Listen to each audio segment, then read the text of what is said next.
Good evening. Welcome to Washington. I'm Mike Emanuel in for Brett Baer. Breaking tonight, Christmas is over and Hanukkah ends this evening. Members of both the Christian and Jewish faiths were under attack over the weekend.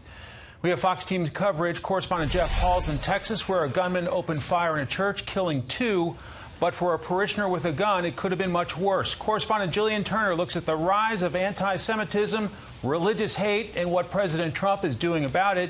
But we begin with correspondent Jackie Heinrich in New York, where the accused in the latest attack against Jewish people now faces federal hate crimes. Good evening, Jackie. Good evening, Mike. The suspect in this case now faces federal hate crime charges as private armed security guards stand outside the synagogue tonight after the county called in extra help.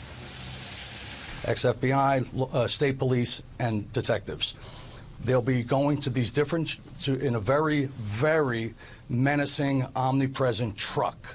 Jewish people in Muncie, New York feel that's necessary after a rampage at a rabbi's home on the 7th night of Hanukkah. Police say 38-year-old Grafton Thomas bursted in with a machete and said no one is leaving, stabbing 5 people, including the rabbi's son, before trying to get into the synagogue next door.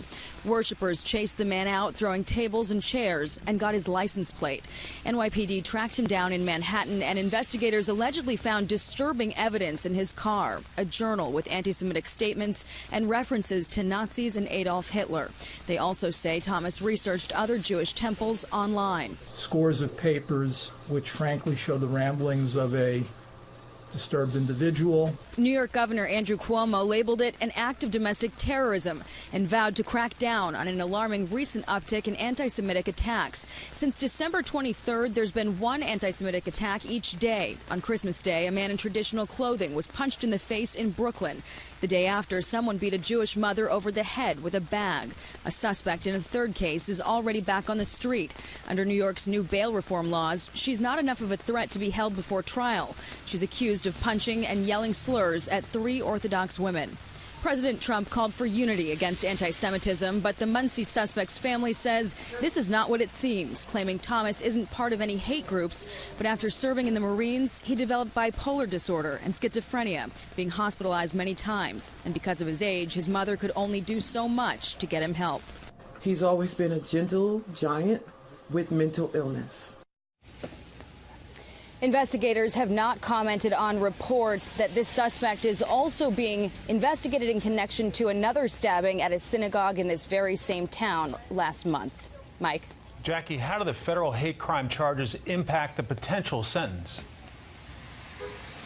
So, Mike, he can be prosecuted at the state level for the attempted murder charges, and they carry their own set of penalties. At the same time, he can be prosecuted at the federal level for the hate crime charges, and depending on the theory of prosecution they pursue, there could be different penalties. And the documents show that the feds have left their options open. They could either pursue bodily injury, which carries a penalty of up to 20 years, or they could go for the attempt to kill.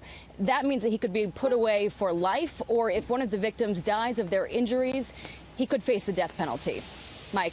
Jackie Heinrich, thanks very much.